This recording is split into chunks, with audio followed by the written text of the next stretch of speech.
Hey guys, we're looking at system of equations for elimination. Number 2, solve the following system of equations using the elimination method. I'll remind you, you could certainly solve these using comparison. If you were going to use comparison, you'd isolate the y's in both equations and solve, and no problem there, but I'm going to use a slightly different method. The first method says you got to stack your equations. Now, when you stack your equations, you got to be careful. This one's got a little tweak in it. 14.5x plus 16y is equal to 15.5. And this equation over here that I want to stack has the y before the x, right? So we have to reverse these. And we're not changing the value of anything here. I want to write that as 10x minus 8y is equal to 182.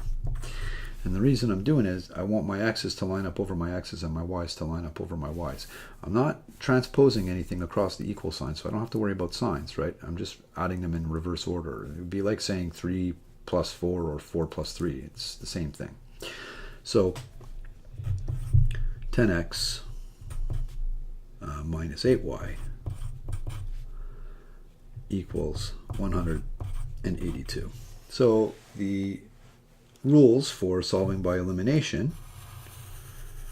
there's some simple ways that we could do this one. You may notice it. If I multiply this bottom one by 2, I'm going to automatically eliminate my y's. Good for you if you saw it, and if you don't worry. Do what I tell you to do and you'll be fine.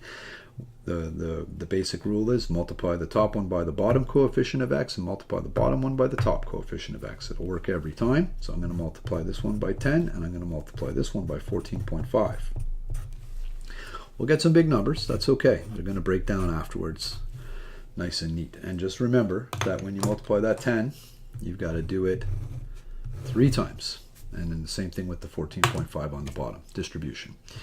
10 times 14.5 is 145x plus 160y, when I multiply that one by 10, is equal to 155. So there's the top. Now the bottom, a little trickier. Got to multiply by everything by 14.5. I'm going to get that 145 for the x, and that was the whole point, right? To get the same coefficient. So when I subtract, it'll go away, leaving me with just y's to solve. Minus, and now here I got to be careful, 8 times 14.5. 116. Y is equal to, and I've got 182 times 14.5. That'll be a big number.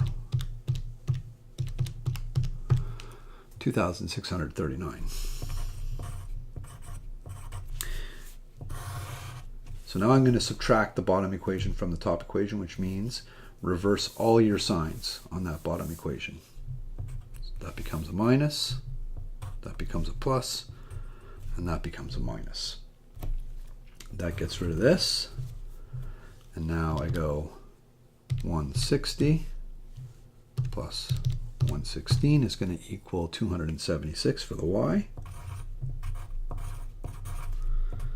And then I've got to go, clear, 155 plus negative, don't forget, 2639 is negative 2,484.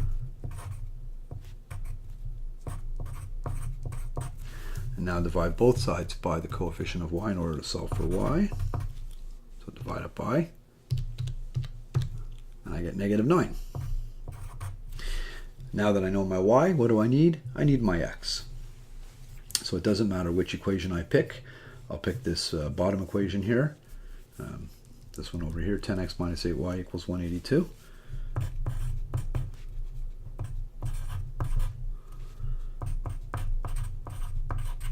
Put the negative 9 in for the y. Right there. Don't lose that 8.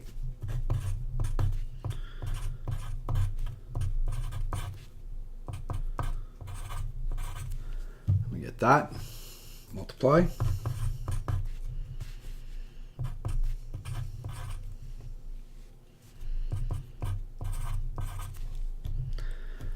Right. Just a reminder, right? Negative 8 times negative 9. Positive 72. Now I'm going to subtract 182 minus my 72 is 110. and x will be equal to 11. All right, now just a reminder, you could have isolated y in both equations and solved this thing with comparison, no problem. But if you want to use elimination, that's a viable method as well.